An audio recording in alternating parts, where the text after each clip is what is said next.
for some peace of mind, but TikTok said a gator drove a Jeep through the blinds. Florida man's at it again with fireworks and a goat, and someone married a ghost in a Dollar Tree coat.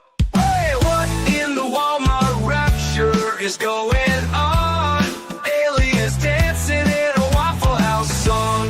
Karen's got a taser in the checkout line, and Dr. Oz just adopted birds to fight off crime. Oh, I'm just sitting here scrolling, my jaw on the floor. The internet's a circus and I can't take no more. Yeah, when it's wildin', there's a raccoon in the sink. Someone robbed a Wendy's just to steal a frosty drink. A pastor's gone viral yelling about the end is near, while folks ride hoverboards in wedding gear. Hey, what in the Walmart rapture is this mess? Florida's a movie, but it's filmed in VHS. Someone fed meth to a squirrel named Dave, and now he's in a cage just throwing rave. I'm just... Good morning, everyone. Hold on to your, well, as Robin would say, holy headlines, Batman. We have got a lot of news, a lot of it serious. I will try to do palate cleansers, puppy kitten breaks as we need them. We have all of the news and a couple of fun things you guys know, and it'll be okay. But First, in heartbreaking news, if you're a child of the 90s and you grew up with Sam Neill as both your very friendly Jurassic Park, safety guy, and the guy who made it so you never wanted to watch another one of Paul Wes Anderson's movies again, and the reason there will not be an Event Horizon 2, The Horizoning, featuring Machado. Just kidding. On a serious note, Sam Neill has passed away at 78. Star of the 1993 blockbuster Jurassic Park has passed away, according to his family. It is with immense sadness that the family of Sam Neill shared the news of his passing on Monday, 13th of July in Sydney, Australia, according to an Instagram post. He was surrounded by family and passed with dignity that characterized his whole life. The loss was sudden and unexpected, but blessed by the fact that Sam remained cancer-free. They would like to express their deep gratitude to the staff at St. Vincent's Private Hospital for their incredible care. So wonderful. I'm glad that they got the care that they needed. God bless hospice nurses, God bless ICU nurses. People that care for our loved ones in their final hours are such angels on earth. Thank you, Living Life with FND. Timu, they're fake, but they do have the little treatment to make it not so tiring on my glasses. Or on my eyes, not on my glasses. My glasses don't care if they're tired. They're an inanimate object. More details will be shared later, but for now, on behalf of the family, we ask that you respect their privacy as they navigate this immeasurable loss. I've been living... now, the actor's death comes just 2 months after he announced that he had been cancer-free following his battle with angioimmunoblastic T-cell lymphoma, a rare and aggressive form of non-Hodgkin lymphoma. I've been living with a particular type of lymphoma for about 5 years. I was on chemotherapy and pretty miserable business, but it kept me alive, he told Australia 7 News in April. Now, Neil, who was born in Cottony, Tyrone, Northern Ireland in 1947, was forced to seek an alternative when doctors told him that the chemotherapy had stopped working. I was at a loss and it looked like I was on the way out, which isn't ideal, obviously. He took part then in a trial for CAR T-cell therapy, a form of immunotherapy that trains T-cells to destroy cancer cells. That's very interesting. I've just had a scan now and there's no cancer in my body. That's an extraordinary thing, he said, reflecting on the success of the trial. I'm very excited that this can happen, and it's time I did another movie. Now, Neil previously said that he was not remotely afraid of dying as he battled cancer. I know I've got it, but I'm not really interested in it, he said. Now, Neil, who moved to New Zealand in 1954, is best known for playing paleontologist Dr. Alan Grant in Jurassic Park, a role he reprised in Jurassic Park 3 in 2001 and Jurassic World Domination in 2022. He starred in John Carpenter's Memoirs of an Invisible Man, playing a shady CIA operative, David Jenkins, a role which earned him a Saturn Award nomination in 1993 from the Academy of Science Fiction, Fantasy, and Horror Films. Excuse me. He also starred in the BAFTA Award series, or winning series Peaky Blinders, playing Inspector Chester Campbell in 12 episodes between 2013 and 14. More recently, he played in a miniseries, Apples Never Fall, Untamed, and The 12. He has acting credits for upcoming 2027 movies such as Godzilla X Kong Supernova, but his character as of now remains under wraps. The Australian Prime Minister Anthony Albanese said Neil will be mourned and long remembered. Sam Neill is so beloved in Australian stories, and he's earned a special place in Australian hearts, he wrote on X. So I hope that peace and comfort to both the family and friends and, fans of Sam Neill. Now, in other just shocking news this weekend, Senator Lindsey Graham has passed away as well at the age of 71. Now, the preliminary cause of death has been revealed. There is still investigation as far as I'm aware right now. I have been pulling stories since last night, so there might be newer stories, but I do note that there is investigation, or at least there was, just because of everything going on right now in Iran, which is also a story.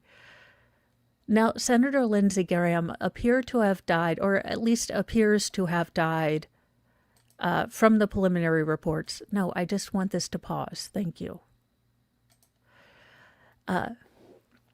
Appears to have passed from a ruptured aorta brought on by chronic heart disease, according to preliminary findings of a D.C. medical examiner released Sunday.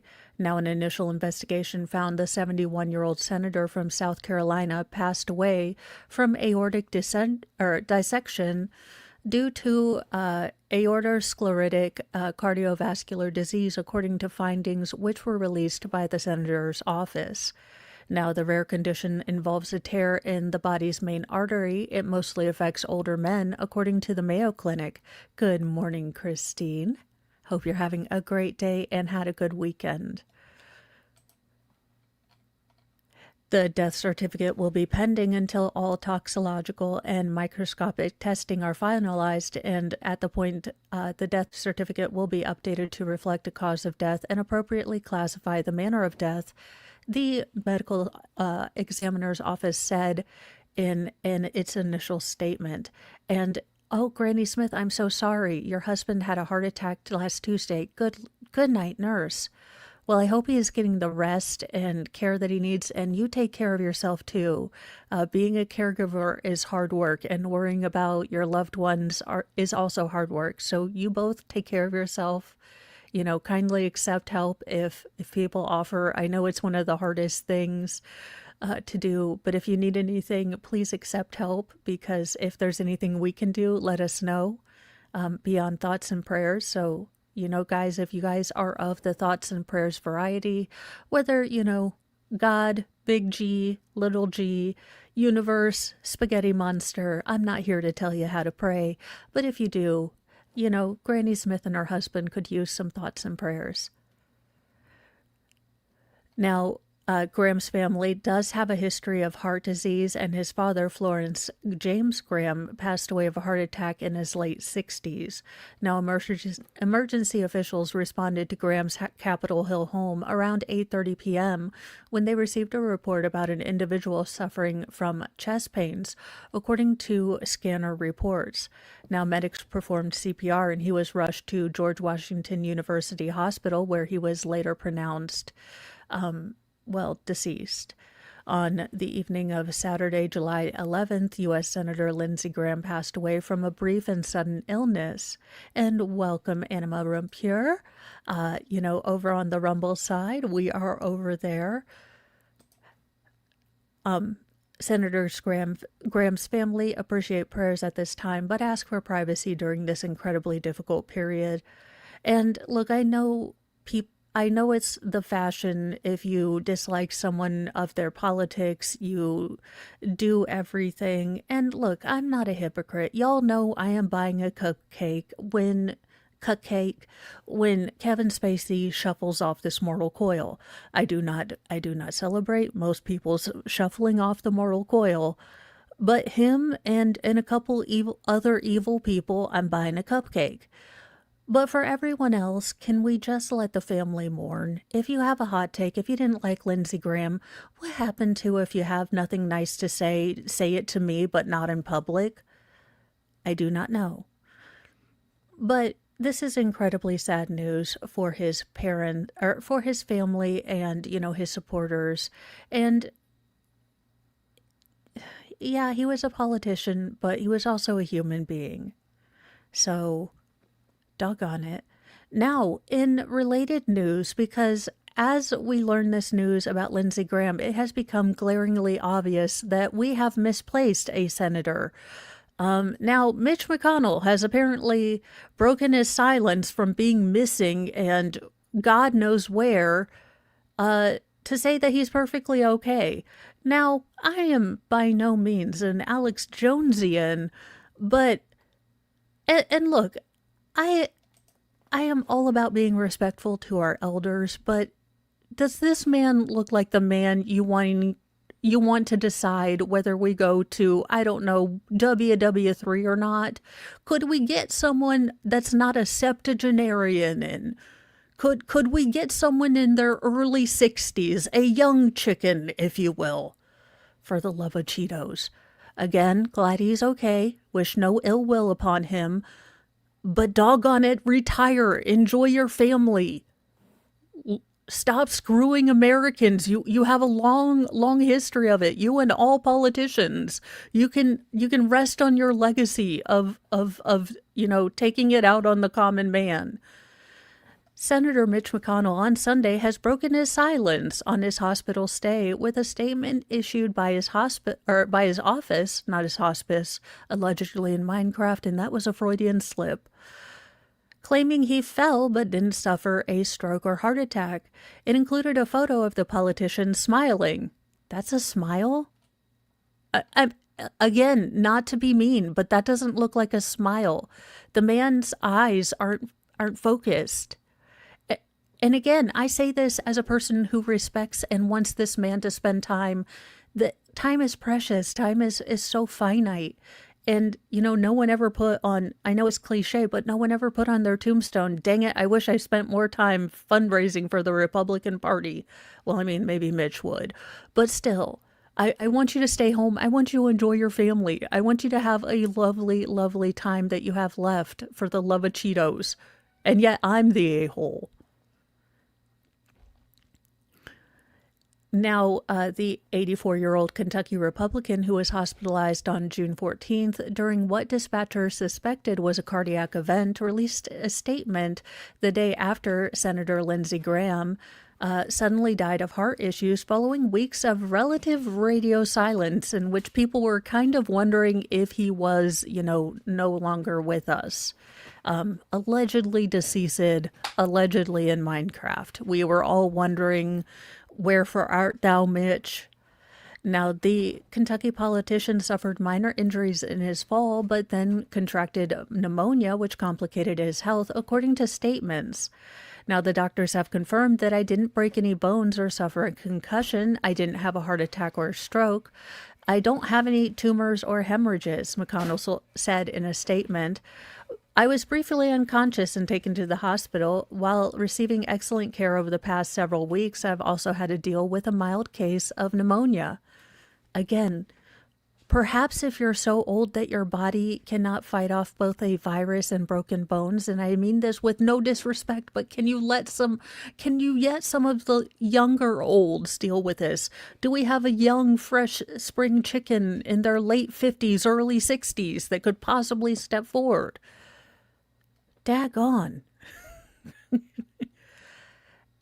Now, all joking aside, and look, I may not like his political policies. I may not like him as a person, or as a lot of the policies and a lot of things that he's done, I may not agree with. But at the bottom of it, he is a person. I want him out of politics, because legitimately it terrifies that this person has any connection with our politics. Regardless of side, he just is not a well person. He cannot be able to put his entire focus. I have CRPS. I would never run for Congress because I don't have the mental focus to deal with really, really serious stuff. I am absolutely aware of my capacities. And welcome, Shizzy Raiders. So, on a human level, I wish him well, and I hope he retires to spend, again, his life with his family. I will never understand working. Well, I mean, I'll probably do this till the day I croak and fall over, but that's just me. Now, in interesting true crime news, according to, the new documentary, or a new documentary, never before seen evidence in Scott Peterson's case could clear him of his wife's unaliving. Interesting. Still a douche. Don't cheat on your pregnant wife. Still a douche. A bombshell new documentary reveals critical, before seen evidence that could clear infamous wife unaliver Scott Peterson more than 2 decades after his conviction, according to supporters. Be very clear on that last little addendum, according to supporters. Now, Peterson, 53, has been serving a life sentence in California since a jury found him guilty of taking the life of his pregnant wife, Lacey, and their unborn son, Connor, on Christmas Eve 2002. Now, a conviction that was partially based on how he got rid of his wife's body aboard his fishing boat. Now, A&E's 2-part documentary, Scott Peterson, The New Evidence, set to air on July 16th and 17th. Ooh, a birthday month surprise for me. I will be watching and reviewing that. I will say that Scott Peterson is one of those cases where I definitely did not follow it closely when it was contemporaneous. So it would be a case I would like to go back to and really look at. Now, it is interesting to note that the Innocence Project has gotten behind him, but I do believe that Los Angeles courts, and I will have to double check this, but I do believe that the Los Angeles courts denied his latest appeal with the backing of the Innocence Project. Now, A&E's 2-part documentary, Scott Peterson, The New Evidence, is now offering newly unearthed footage, alleged handwritten notes from Lacey, and expert opinions that says throw serious, damning, reasonable doubt onto the state's narrative. I lose sleep, and with Scott probably more than any other case, when I believe a client is innocent, said Mark Garagos, Peterson's lawyer during his sensational 2004 trial, to the Post in defense of, Scott. You have an instinct or gut feeling that's honed by doing, 10,000 reps, so to speak. And you know when someone's good for a crime or when they're not, said Garagos, whose high-profile clients have included Sean P. Diddy Combs, Michael Jackson, and the Menendez brothers. Now, Peterson has repeatedly failed to overturn his conviction through appellate courts. In a tawdry case that grabbed national headlines, Peterson's, we're kind of a picture-perfect, suburban couple. But in reality, oh, good night, nurse. Gotta love it. Summer cold. But in reality, Scott Peterson was the douchiest of douchebags, cheating on his very pregnant wife with a massage therapist, Amber Frey, and then, adjudicatedly taking Lacey and Connor's life to pave the way for him to go back to being a bachelor. Now, years after Peterson's conviction, in 2024, the Los Angeles Innocence Project took over his case, arguing in court filings that new evidence now supports Mr. Peterson's longstanding claim of innocence and raises many questions into who abducted and killed Lacey and Connor Peterson. Now, the new documentary is filmed to stress test the evidence, according to Chris Pixley, an Atlanta-based defense lawyer and legal analyst for ABC News. Now, the nearly 3 hours of footage kick off with the host, Chris, and a Los Angeles detective, Nanette Tootsby, retracing Peterson's Christmas Eve drive to Berkeley Marina, where prosecutors said he dumped Lacey's body from his small fishing boat. Now, they both claim it would have been nearly impossible for Peterson to dispose of the body without any witnesses in broad daylight or leaving behind any significant DNA evidence. Now, 2 strands of Lacey's hair were found wrapped in a pair of pliers found under a seat on his boat after her death, although no blood or tissue was recovered from them, and the instrument was rusty from apparent lack of use, according to his trial testimony. Now, the series also reveals previous unseen defense footage showing a weighted dummy meant to replicate Lacey's body, causing the tiny vessel to capsize while being thrown overboard, evidence the jury never saw, according to the documentary.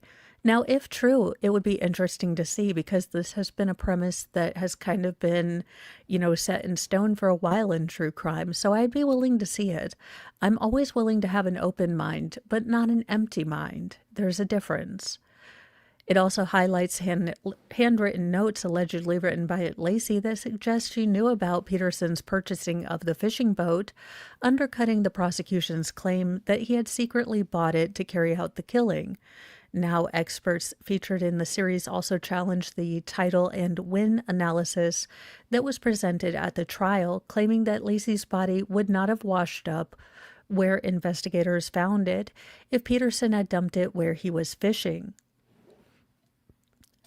I don't know if you guys... I have no idea. I'm sure very many things, or nothing at all. She does what she wants.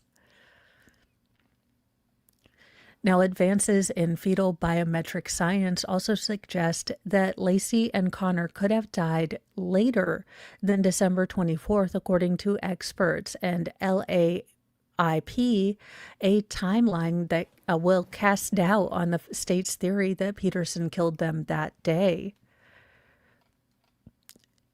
Now, Lacey spoke with her mother on the phone on the evening of December 23rd. By December 25th, the Petersons' Modesto home was swarming with family investigators and hordes of reporters. The documentary, meanwhile, revisits an alternate theory centered on a burglary across the street from the Petersons' home around the time that Lacey went missing. It cites 7 witnesses who report seeing a suspicious van in the neighborhood on December 24th, including a reserve police officer who allegedly told police he saw a pregnant woman being forced into a van. Now, a van was later found burned in an apparent arson incident about 1.5 miles away in Modesto's airport district, a sort of dodgy area where a police dog had allegedly tracked Lacey's scent during initial investigations. Now, Garagos and his defense team didn't learn about the torched van until more than a decade after Peterson's conviction, according to the lawyers. Finally, the documentary and the LAIP, or Los Angeles Innocence Project, accused the Modesto police of mishandling and even destroying potentially significant evidence in the case, including witness interviews, investigator notes, and property recovered from the burglary. Now, Peterson was initially sentenced to death, but that punishment was later overturned. Now, the Innocent Project provides pro bono legal help to inmates convicted of crimes in Central and Southern California. Now, the Post did not hear back from the Modesto police. So it will be interesting to see what I feel like after the documentary. Obviously, it does have a bent. It does believe, kind of or it does want to present a theory and a set of propositions to you. Now, in New Life Fear Unlocked, because I didn't even know this was a fear, just stay away from the aminals at Yellowstone. Stay away from them. Do not bother them. Do not go near the bison. Good night, nurse in a handbasket. Oh, no, I don't want that. And pause. And thank you, John. Rest in peace, Sam Neill. I'm playing Jurassic Park theme on the way to work this morning. Love you, Mo. Yeah, I know. He always seemed like such a calm character. I don't know if that's how he was like in life, but I don't know. He always seemed very calm and rational, or at least that's what he played. Thank you so much. And I always like those kind of characters.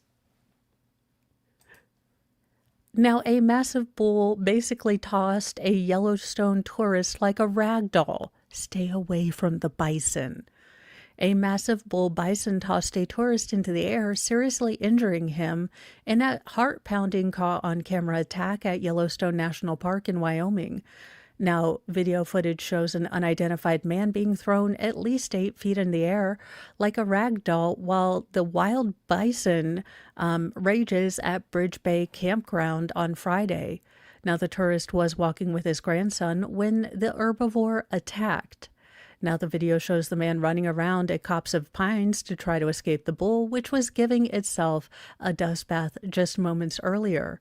Now, the bison suddenly charged the 2 tourists, then viciously headbutted the older bearded gentleman, catapulting him into the air.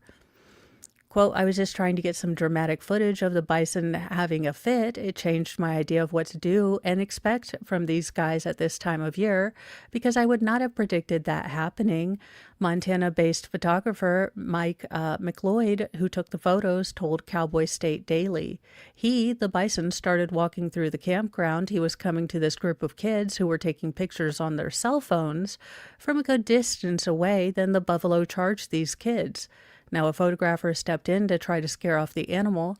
I had to get the bison's attention. I was really afraid he was going to gore the guy on the ground, so I stopped videotaping and ran at the bison, yelling really loud and was trying to be as big and intimidating as possible. When the bison was gone, McLeod and the others rushed to help the victim. The man was in a lot of pain, particularly in his hips and the leg he landed on, but McLeod and others couldn't see any external or, compound fractures where the bone's actually sticking out, through the skin, which doesn't mean he doesn't have fractures, but simply doesn't mean, or means they haven't broken the skin, which is a positive because those are incredibly life-threatening. One guy held his hand, the other guy pulled security on the outside to make sure that the bison didn't come back. A gal in the car was on the phone with 911, and another gal did a blood sweep, but we couldn't find any blood, McLeod said. Now, no update has been released on the condition of the man who was injured by the bison. Now, McLeod said the bison likely attacked because he was feeling territorial due to the current, rut season, which occurs between June and September. Now, during this time, male bison can show extra energy and aggression as they compete for dominance in females. So it's like Jersey Shore around this time. You can tell the bison was agitated, pissed off, and charging anything and everything. On a serious note, I really, really do hope that this gentleman's okay. That looked like an incredibly hard fall, and I just really hope that he's okay. Honestly, it looked like he was trying to get away, and I'm not sure that I would have the wherewithal not to run in circles if being chased by a bison, so no judgment from me as far as that. Now, in honest to goodness, help. You know what? If we can all get together and make fun of Chris Nolan's new movie, can we get together and save these beluga whales? I don't understand what the issue is. Now, look, I'm just a redhead who complains about things on the internet. I am medium smart, just like Megan Fox. But there has to be a way to take care of this. I mean, honestly, nearly 3 dozen beluga whales are stuck at a shuttered Canadian theme park since 2024. Thank you. They are finally going to get moved to aquariums in America and Spain, thanks to a down to the wire rescue. That deserves a puppy kitten break. If you're new here, sometimes humans suck, so we have puppy kitten breaks. But this one deserves a happy puppy kitten break. When the world feels like a dumpster dive and humans forget how to thrive, take a break, just you and me, with a puppy and kitten, wild and free. Paws and purrs, let's drift away to a land where tails wag and play. No more noise, just gentle muse in our furry four-legged cruise.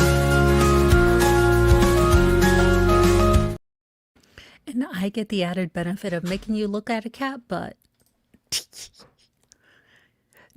So they are getting rescued. The National Oceanographic and Atmospheric Administration last week greenlit the emergency life-saving plan to spare the majestic creatures who have been living at the closed-down Marineland Park in Niagara Falls, Ontario.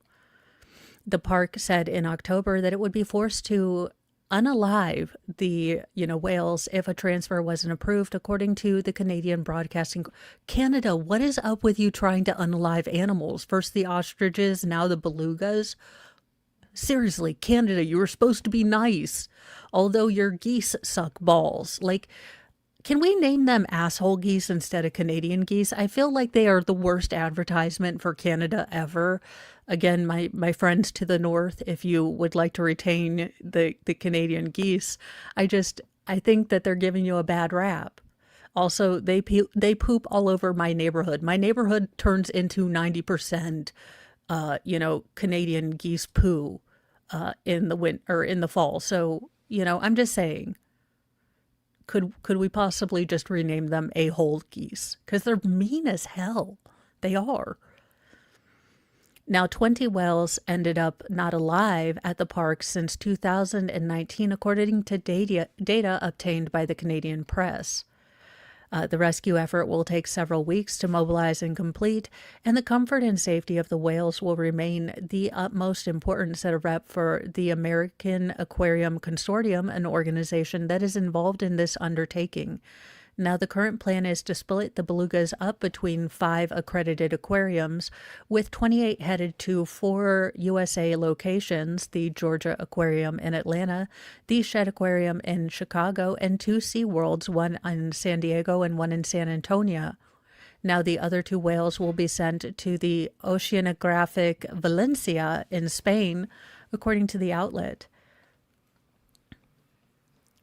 Now, the whales have to be cleared by Canadian veterinarians before they can be transferred, and a dedicated care team from the U.S. aquariums will soon arrive at Marineland to assess all the whales' well-being and make preparations for their travel, the American Consortium said. Now, once the belugas are cleared for travel by Canadian veterinarians, aquarium experts will accompany the animals to their new homes. They will be met with a diverse seafood to meet their nutritional needs, high-quality environments that will guarantee water quality, and on-site medical care should they require it at any time. Now, the announcement comes more than 8 months after the Canadian government denied Marineland's request to send the 30 belugas to Chim Long Ocean Kingdom, which is an aquarium in China. Now, Canadian Department of Fisheries and Ocean Minister Joanne Thompson said the decision was consistent with a 2019 law, making it illegal to use whales or dolphins in entertainment shows or keep them in captivity for that purpose. Well, I'm glad they're getting this taken care of. I love when lawmakers make these laws but then don't have any logistical plans in place. This is why I'm politically homeless. This is why I don't have a politics channel, because honest to God, you make a law like this and then you don't have any idea what to do with the animals already in your country. Just ridiculous. I do not understand it. Why is it a twice college dropout saying, hey, maybe have a plan if you're going to write a law? I know it's crazy, but there you go. Now, in kind of yikes news, definitely sort of more Snake Island. We have a couple of just awful stories for you, but naming and shaming is another thing we do on this channel, and we reserve that for the real monsters, not the lol cows. And we do have a couple of real monsters for you guys today, unfortunately, but let's name and shame. All of monsters that we name and shame are innocent until proven in the court of law, but in the Church of Mo, human dumpster fires. It's a curse, we got a room for the wicked, the cruel and the worst. If you lie, if you cheat, if your soul's made of bile, you're bound for the fangs and the venom in style. Oh, one-way ticket to Snake Island. Oh, let the contents, less cowards and gaslighters go. No anchor, no lifeboat, no tearful goodbyes. Trust isn't uncommon in cold-blooded skies. Your friend. Now, I try not to do these too much because I try to leave you guys with a smile, but when I see a truly egregious form of human dumpstering, we call it out. A couple is behind bars after Minnesota authorities say that the woman laid hands on her 2-year-old son, then sent evidence of that to her boyfriend because he wasn't responding to her text while he was at work.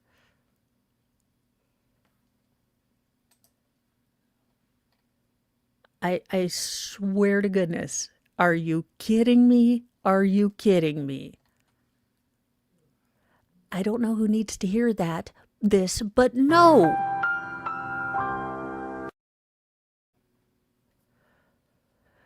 Karina Burns, 27, has been charged with 2 counts of child torture, 6 counts of third-degree assault of a victim under 4 years old, and 1 count of harassment, officials in Dakota County announced on Friday. Now, Colt McNeasy, 27, has been charged with 2 counts of child endangerment. English. Baker over here knows 27 languages.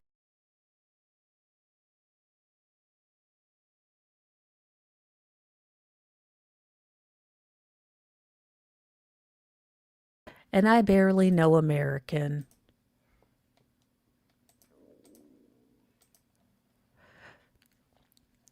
So now he has been charged with 2 counts of child endangerment causing substantial harm.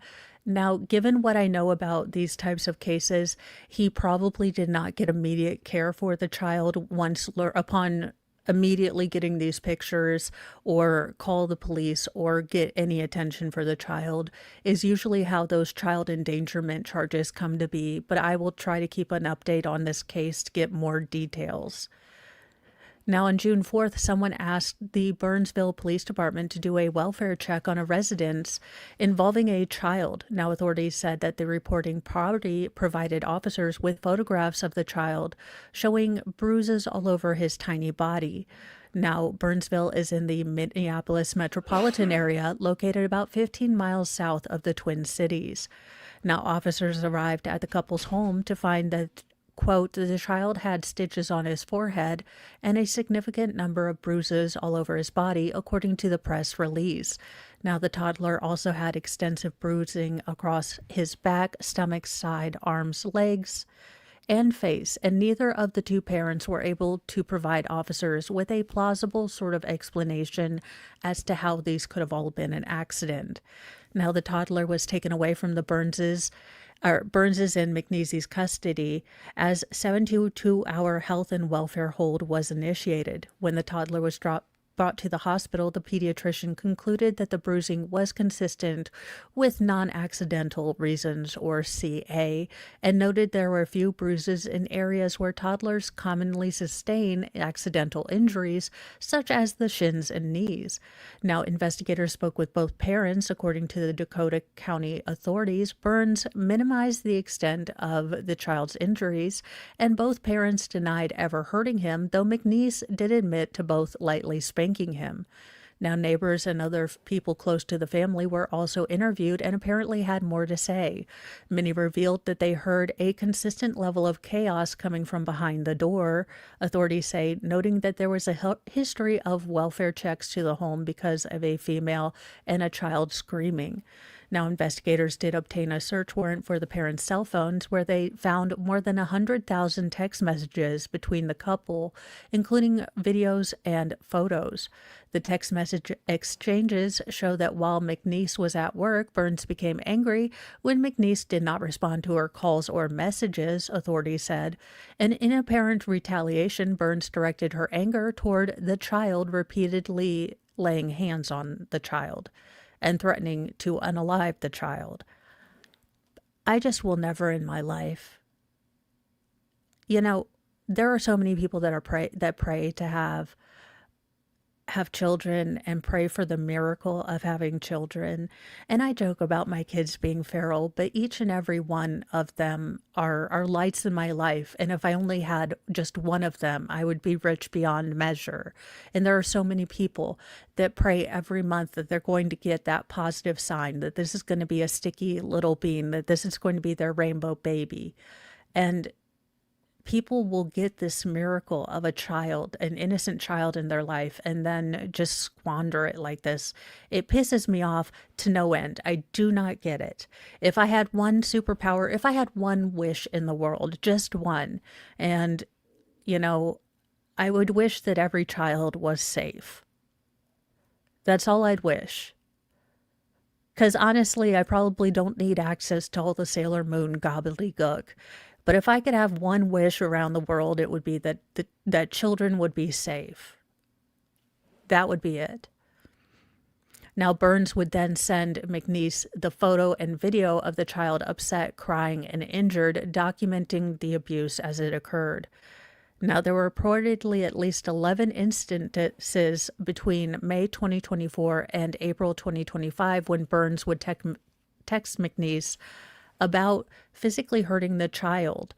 Now, officers between the same time also located at least 69 dates where Burns stated via text message she had hurt the child. Many of the messages include videos and photos of the child crying and sobbing. Send her to. Okay, no, usually I don't do this on a Monday, but Lord Chippy awaits. Look, justice is a journey. We have to wait for the wheels of due process and justice. But on the interwebs, in the court of Mo, in the church of Mo, adjudicated to Lord Chippy. Just now. Bare our skin, they steal our grace. These monsters wear a human face. No gavel, no badge, no throne, no crown can stop Lord Chippy from burning them down. Justice ain't fast, justice ain't clean. It's a long, sharp road through the in-between. So raise your fists and light your flames. Chippy's coming and he don't play games.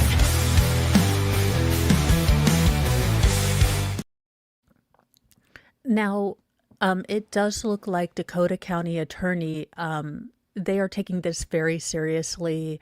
Burns, the womb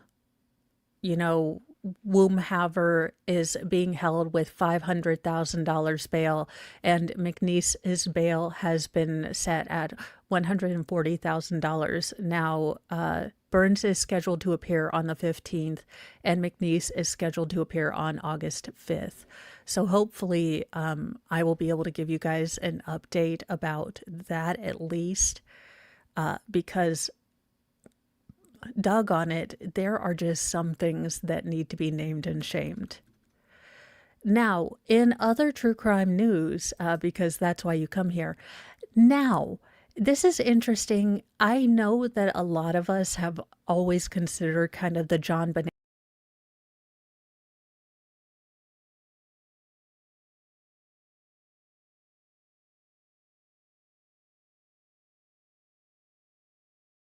Daggone it. I've been downloading. I need to clear my browsing data because I'm a terrible, terrible person. It's just what happens. I do not do these things, and then it goes boop. I don't know if you're like me, but to me, there's kind of like the OG true crime cases. And I always have hoped that, this will get solved in my lifetime. Now, I don't know. I tend to vacillate between, is it the family or did someone come in? And depending on what I think on the day, and pretty much, I still need to, dive in and work on Rumble Studio. I am feeling better this week, so that might be something I try. I love that I have to work up my technological anxiety to go on to, another studio. Now, nearly 30 years after John Bonet Ramsey was found no longer living in her home in the basement of her family's Colorado home, her father is pleading for the president and the DOJ to intervene after disgraced Colorado DNA analysis guilty plea. Now, John Ramsey told Fox News Digital that he's been pushing for new DNA testing after former Colorado Bureau of Investigation forensic analyst Yvonne Misty Woods pled guilty to several charges. Now, Woods entered a guilty plea on June 23rd to cybercrime, first-degree perjury, attempting to influence a public servant, and forgery for criminal conduct she committed. Now, Ramsey said that he understands that Woods' misconduct did not affect the evidence in his daughter's case, but he is urging that testing be done at an outside facility. Bottom line is we have the killer's DNA, and FGG is a new tool that could give us the killer's name if the police could only use it. Now, his 6-year-old daughter, John Bonet, was found unalived in their home on December 26, 1996, hours after her parents reported her missing and discovered a bizarre ransom note claiming to be from a foreign faction, demanding the bizarre amount of $118,000 for her return. There's no logical reason why you wouldn't do it, none whatsoever. It's just frustrating. So he is kind of going to the public and asking for help and seeing how that will work. It will be interesting to see if this public plea gets any traction. Now, despite his pleas for help, local officials say that Wood's actions have had no effect on the case. The Boulder Police Department does not believe the actions of Missy Woods have any effect on the John Bonet Ramsey case after a review of all records by the Colorado Bureau of Investigation. So it will be interesting to see if any more comes out of this, given the public plea, given the advances in technology. I wonder if anything would actually happen if we use the genealogy, DNA and things like that. There has always been something incredibly hinky about this case, in the same way of Madeleine McCann. There's just something very, very odd about both cases that I think just hook you, because whether you can put a finger on it, whether you can, articulate it in, large professional vocabulary, there's something just hinky about both of these cases that I think and at the bottom line, there's two beautiful girls, and we really just want justice for these girls. So I think that it's the combination of these two very innocent girls and then the very, very hinkiness of the whole thing. Now, to my favorite part of the show, the final Form Jesus headlines, the headlines that make you question the timeline. If the serious ones didn't already make you do it, these ones will. But, we have final form Jesus to have our back. He's disappointed in us, but he still loves us, though he does question all of us. The G-Keep Grove, thou glowing shrine of thirst traps, scams, and dollar signs. We chant in tones both grim and low, for virtue fled a long time ago. Kyrie eleison, Christe descendat, final form Jesus return in wrath. With six-pack glistening, sword in hand, he cometh swift to cleanse the land. Well, it's no longer Dylan's. Oh, I'm going to mess this up. The Liberties. Naja Lanny Hamilton. I apologize for any mispronunciation. Honestly, I really don't want to mess it up given the grammatical makeup of the last part of your name and my skin tone. So I hope I didn't mispronounce it so incredibly bad, but I don't watch sports. And like most of the world, I'm not watching the NBA right now, or the WNBA. Now, apparently this particular person tossed a shoe on Sunday, so it's not a Dylan, but it's a shoe. And then she got tossed from the game. Now, Lainey Hamilton was ejected with 1 minute and 48 seconds left in the fourth quarter of the Liberties' 93-91 loss to the Toronto Tempo after she threw a shoe that hit Marina Mayberry in the back. Now, it all happened so fast in a matter of a seemingly few seconds. Oh God, I feel like this is just going to be a bad idea. Jones' abandoned shoe went from sitting under the Liberty's basket to soaring through the air before hitting Marbury. Now, the bizarre incident happened during a play stoppage after Liberty star Sabrina Lonskew drew a charge. Lainey Hamilton was assessed a technical foul for throwing the shoe, and it's her second technical foul of the matchup, resulting in her automatic ejection. Well, let's see this. Okay, so she lost a shoe. Okay, there. This is like the Zapruder film.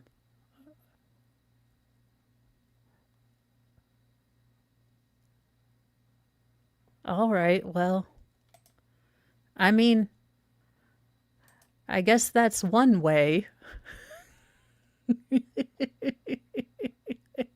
I guess that's one way to do that.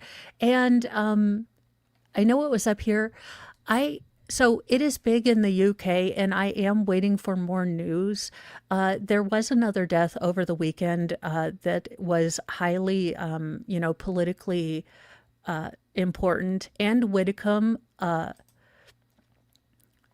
of the UK, a very conservative, very firecrackery woman, the kind of woman my grandma would say is full of spit and vinegar, but look, as a UK political nerd, I have always found Anne Widdecombe to be a woman, especially with her use of words and her strength of character, that I always endeavor to intellectually be like. Yes, she had a lot of convictions that I don't carry forward, but she stood by her convictions, good, bad, and ugly, through all, the changing world. If she had a belief, she stuck by it.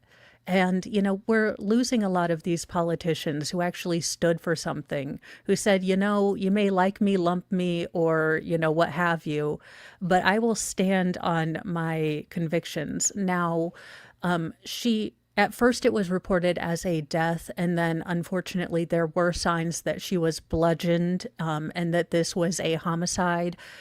Then we were told that there were no political motivations and that this was not tied to anything political. But it does appear that now police are looking at a potential tie or political, link on that. So I did not want to, bring you any news as that was changing so much. But that is another thing to keep in mind, And I know I didn't pull anything about Iran, but you guys, I am not a geopolitical, analyst. I don't know a whole lot about a whole lot. As far as that, and there are so many nuances and things like that. So I would encourage you to go to wherever you guys go for intelligent geopolitical, analysis.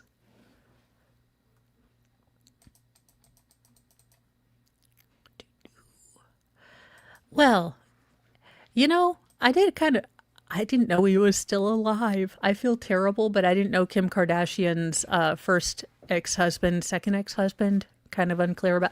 I have never watched a moment of the Kardashians, so I am a weird, I am a Gen Lennial unicorn. Kim Kardashian's ex-husband, Chris Humphries, has turned in his basketball gear for fried chicken. Do what now? There is a sentence that you didn't think you'd hear. I didn't think that, I'd have Dr. Phil, confirming aliens this weekend, 7-Eleven going nuts, and, well, Jess Mookow going nutser. I mean, the world is a crazy place. The former athlete. But you used this one. What shot did you take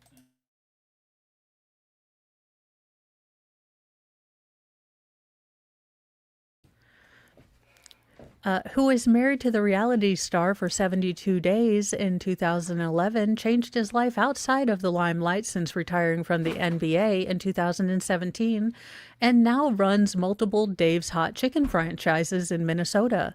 I mean, there you go. Hey, you know what? Fried chicken makes everyone happy. Have you ever seen anyone in a bad mood after they eat fried chicken? Hell no, you don't. Have you ever seen anyone in a bad mood after watching the Kardashians? I rest my case. Thank you for moving to the bright side. I'm glad you're still alive, sir. I did not know. Now, we have to discuss parenting. And look, I am not one to judge parenting, but when one of your kids is Greta Thunberg and then the other one is this chick, I got the questions, okay? Like, look, I get it. I have 6 children, and every day is a battle to just raise kind, competent, industrious, normal human beings that will not screw up the planet after I'm gone. So I get it. Look, and is no instruction plan. But when you get 2 chances at it and one is Greta Thunberg and the other one is this chick, we need to have a discussion, okay? Because I think we might notice a little bit of an issue. Well, 2 sisters, 2 different goals. The little sister of, well, Lord Farquaad haircut having Greta Thunberg, Doom Goblin herself, is making a name for herself, one dramatic ballad and split at a time.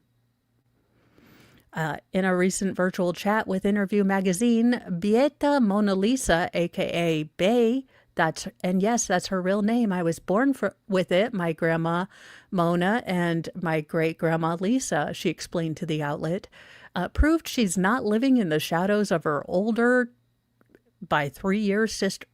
She do what now? Okay, Greta Thumbfingers. Seriously, was your family next to Fukushima? Were they next to 3 Mile Island? What was going on? How much fluoride is in the water?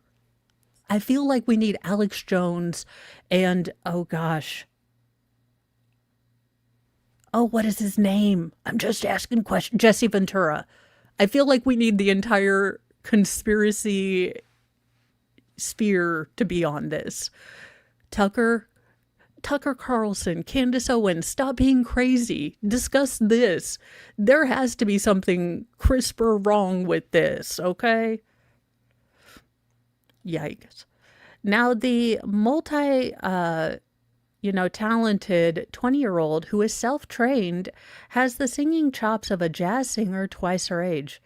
Really? Oh.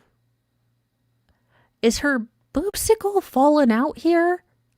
Or is that a really bad, Photoshop? Because I feel like I have normally I don't go Zapruder level, like into people's boobs, but I have, that's weird looking. Okay. I mean, there you go. Okay, you cannot tell me these two. Okay, this, this. That isn't even the same gene pool. That isn't the same gene pool. Okay, again, this. Doom Goblin. Holy shit. I finally see the face of my sleep paralysis demon. Yes, I do have a straw. The power of foam compels you. The power of foam compels you. Yikes.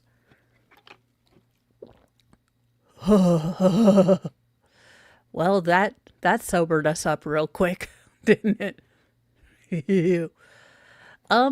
In our final story, because I like to, there's been a lot of talk about mental health here, and I like to pull stories that focus on mental health. Just sometimes the people that are telling us what to do, I kind of want to study them more. Forget meditating. This sexologist wants you to practice mindful masturbation. I mean, forgive me if I'm wrong, but don't you have to be kind of at least a little mindful when you're clicking the button? I mean, don't you have to be a little aware? Like, not, call me crazy, but aren't you like sort of conscious when you're doing this? Put some me time in your weekly schedule. While meditation has plenty of benefits, sitting still isn't the only way to reduce anxiety and improve overall health. You don't say. Rather, getting busy between the sheets on your own could have similar perks. Excuse me, Your Honor. I'm really anxious. I just need to go rub one out. I'll be right back. What? It's not just men who can benefit from masturbation. Who knew? As anyone can rely on solo gameplay to keep emotions in check, combat stress, and be more present. Known as mindful masturbation, the practice brings together solo pleasure and mindfulness to achieve self-connection and body awareness.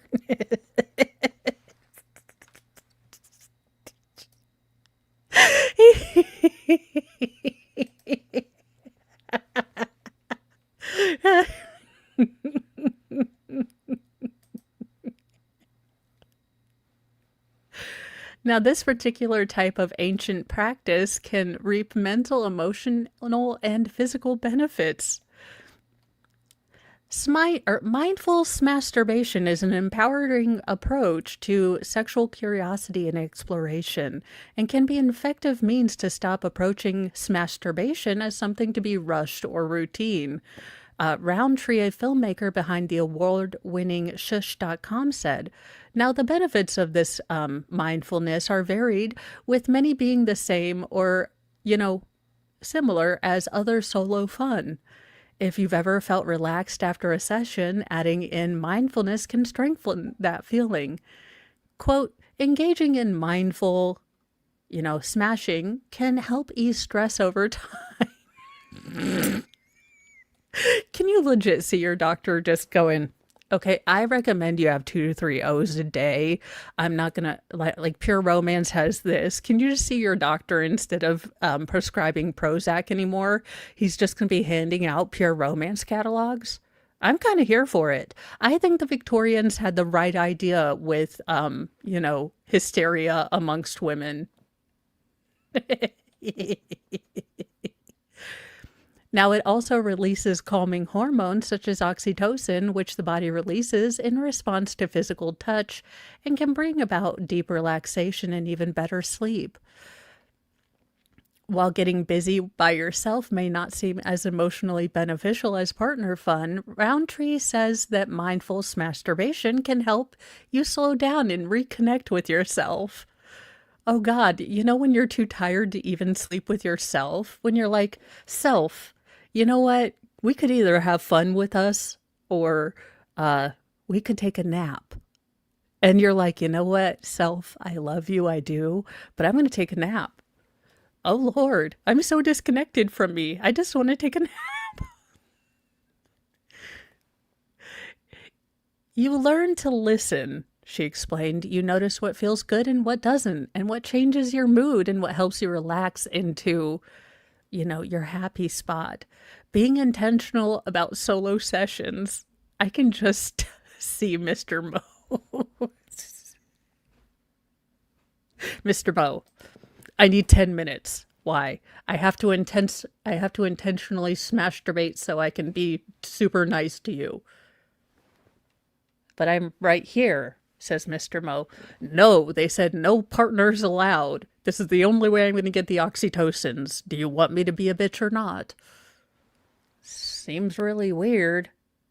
But, okay.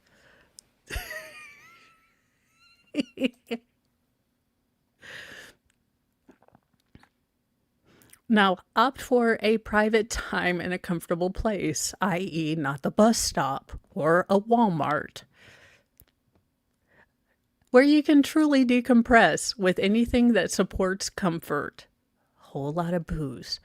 Then, similar to meditation, start with a few minutes of slow, deep breathing. Again, this is where the nap comes in. She adds that part of this practice isn't about getting to the end as quickly as possible, or even getting to the end. Instead, it's about slowing down and taking in the sensations. Hey, Mr. Mo, would you like to practice, what is it? Mindful masturbation? It's supposed to help. Instead of meditation, it's better for women because we just masturbate and then, we get oxytocin and then we're not bitchy. I prefer to give you a correct. No. See, it says here right in the article because I said that you would say that. But no, it says it has to be done alone so that you can... Always available for your So that therapy, you baby. can... Come on, this is not a way to guard you. No, I'm supposed to connect with the meanness within, which I thought I was doing, No, you connect me with the meanness within. Dang it. Mr. Mo has not joined the Mindful Masturbation Club. Right, because if you're taking care of it yourself, my dosage of such activities go down. Now, at the end of this article, remember, there's no perfect way to practice mindful masturbation. It is the frequent practice of the other way. Some days it may be a quick release. Some days it may be long and a central ritual. I just can't imagine lighting candles and Marvin Gaye for myself. Like, let's get down. I just remember, your body is yours. Your pleasure is valid. Unless you like weird stuff with dogs, okay? That's weird, all right? I don't kink shame, but let's keep kids and animals out of it, all right? I'm scared. Now, because I want, and Rosalind and Megan are incredibly talented. I wanted to pimp their where is it? Doggone it. I'm an expert. Not the expert. Here, we'll share this first. Definitely, if you are not subscribed to Rosalind, go and give her a subscribe. She is awesome. She has all the graphical talents, and she is doing stuff like this. So go give Rosalind a sub.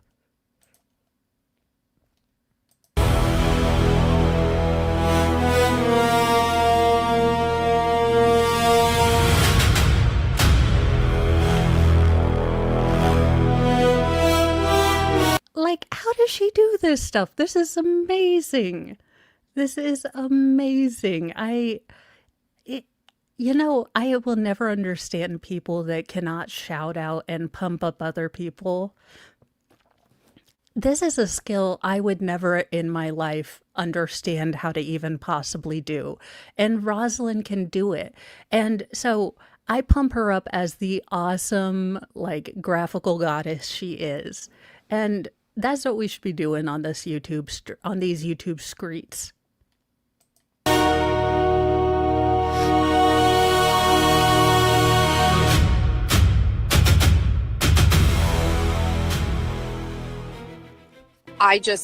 There was some sort of structure here to what I was doing, which was building up my Twitter account, which I did through Karen Reed, covering the Karen Reed building up my Substack first with all my investigative stuff. That was at the beginning of the year. There's a pattern here. A pattern, sir? A villainous pattern indeed. People coming at me like, there's a very specific thing here. You speak English?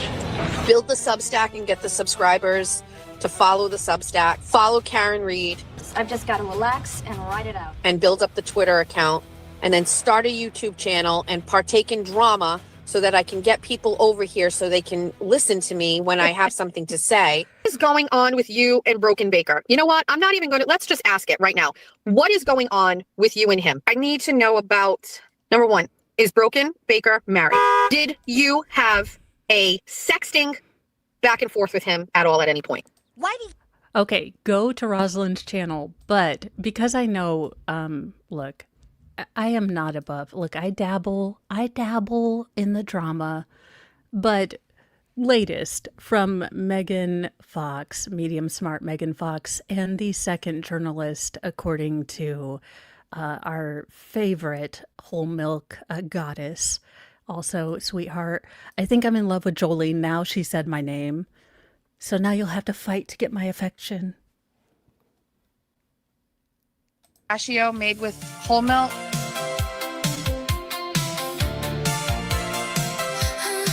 Can I have a large iced white chocolate pistachio made with whole milk? Do you have an Asiago bagel? And I'll have one of those toasted with cream cheese. Oh, Cyndi Lauper, yes, ma'am. We are here for some 80s girls just want to have fun. And maybe a bit of the divinals. When I think of you, I touch myself. Yo, macchiato, go live real quick. Errands on audio only. Call it journalism. Bunnies live action yelp. I could run this dunks better, honey. Fighting for my life in these YouTube streets. Everyone online hates me, dragging me for weeks. Fighting for my life in these YouTube streets. 5 shows in a row, just laughing at me. Drive by business shit talk the brats. Complain I'm broke, then flex the super chats. Internet's obsessed, they won't let me breathe. But my bunnies stack the bag while I succeed. Fighting for my life in these YouTube streets. Everyone online hates me, dragging me for weeks.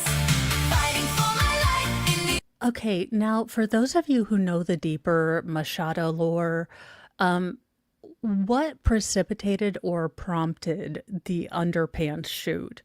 Was it like a boudoir session? Because again, not trying to body shame, but I don't get the underpants picture. Now, if I ever get to my goal weight, and look, reality, gravity, and the fact that I have birthing hips mean that I will probably never get to my BMI goal weight. It's just impossible. Physics are a thing. That being said, was there a reason that she willingly put a picture of herself in her underpants on the internet? Or was it leaked? ? I am confused.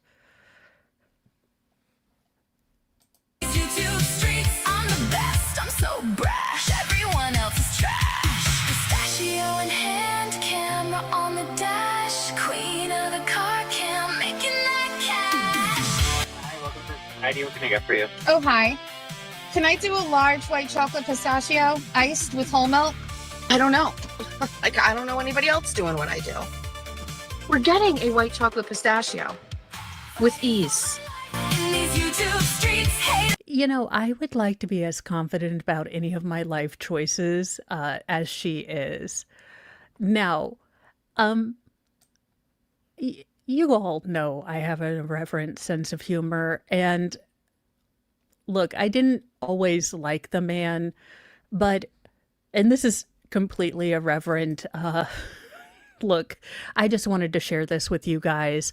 Here you go. From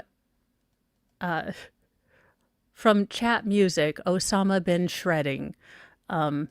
Lindsey Graham, wherever you are, keep fighting the good fight, my dude. Now, just to point out, this man is of Sikh heritage. The turban means he's Sikh, so he is not Islamic at any point, which makes this all the more hilarious. But here we go. Oh no, J7's gonna totally sue. You better go back, J7. I will get the timestamp for you. They totally mentioned you. I bet you think this song is about you, don't you? Don't you? What kind of brain do you have to think that everyone thinks about you all the time? Like, I honestly know that I am a peon and no one really, you guys care about me, but I know that the general public doesn't give a rat's rah-rah what I do. But she's definitely going to think this song is about her side because, look.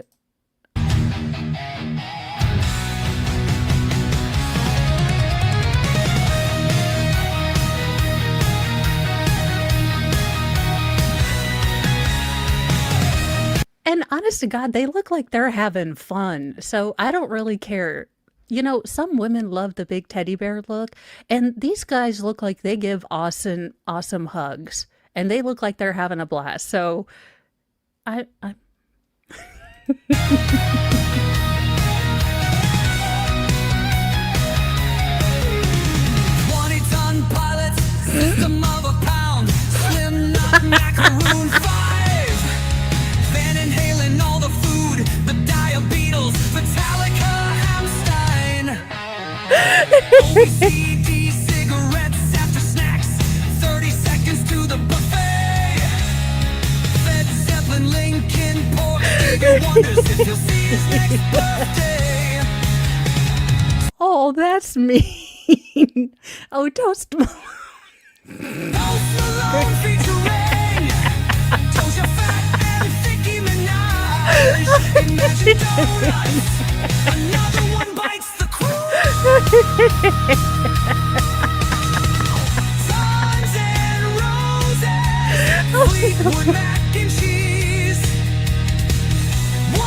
You know what's sad is this: if Stevie Nicks made a mac and cheese, I would totally buy it. Like Fleetwood mac and cheese, I would be one of the 5 women who would desperately buy like 5 boxes. Digestion, rage against the cardio machine. Shrimp Floyd, buns and roses. Picnic at the disco. No Green's Day, Blink 182. Panic at the bistro. The Eagles, corn syrup, limp brisket, food finders. Ed Sheeran, my cholesterol. Not Fed Sharon. And Mo, what's your take on the movement to make music that used AI to create it verboten for any awards placement in Spotify, Amazon Music? I get it. I mean, I guess I get it. Look, I'm not a musician, and I know that you have to be incredibly talented like these gentlemen to learn to play an instrument. And if any jackass like myself can come on and, use a computer to make something that it really takes work, I'm okay with it. Or having a separate category for, AI music seems perfectly okay with me. I think that, I don't want the world to become only AI music. So I really want people and humans to show their talent. So I think there can be a space for both. I know that's probably the most milquetoast fence city kind of thing, but I think that there legitimately can be a place for both. But I don't want us to lose the unique, human talent that we could if people just are like, jackasses like me and use AI music. So I don't know. I haven't thought too deeply about it, but that's kind of my idea. Romance food fighters. Well, you guys, that is where I leave you. I am going to be setting you guys up to Head over to my 11 a.m. stream. I will be doing a speed run of day one of Tyler Robinson's hearing. Now, I don't know if we'll get all the way through, even though we plan to speed through breaks and everything. This morning before we go over to the Hernandez stream with Megan. If not, then we will be looking at it in the afternoon as well. And I am working diligently on my craft channel. I found my headsets, so I will be doing voiceovers as well as clipping things from this morning's stream. Please share out Mornings with Mo. And don't forget Mo and the Craft End. That's my second channel. Thank you, JKD Buck, for reminding me to be professional. And we will be having objection, rejection, and all sorts of shenanigans because this is not the first time I have tangled with Kathy Nestor and her ridiculousness. And look, y'all, it's already a Monday. It's already a Monday. So hopefully I am where I can live stream on the craft channel. So I'm hoping to set that up. I am working diligently on getting this one craft project done before my daughter's birthday in August, which may or may not happen, but we will get there hopefully together. Daggone it. Brace yourself, get your emotional support snacks and everything that you need because we are going to be speed running. And, you know, it still is an incredibly heartbreaking trial. You know, every time I see Erica Kirk, whether you like her or dislike her, she did lose her husband and 2 children have lost their father. And it's incredibly heartbreaking. And I'm glad that we are getting as much as we can, you know, out into the public. But dear Lord, Kathy Nestor, pray for me. I'll see you guys in a little bit. Bye.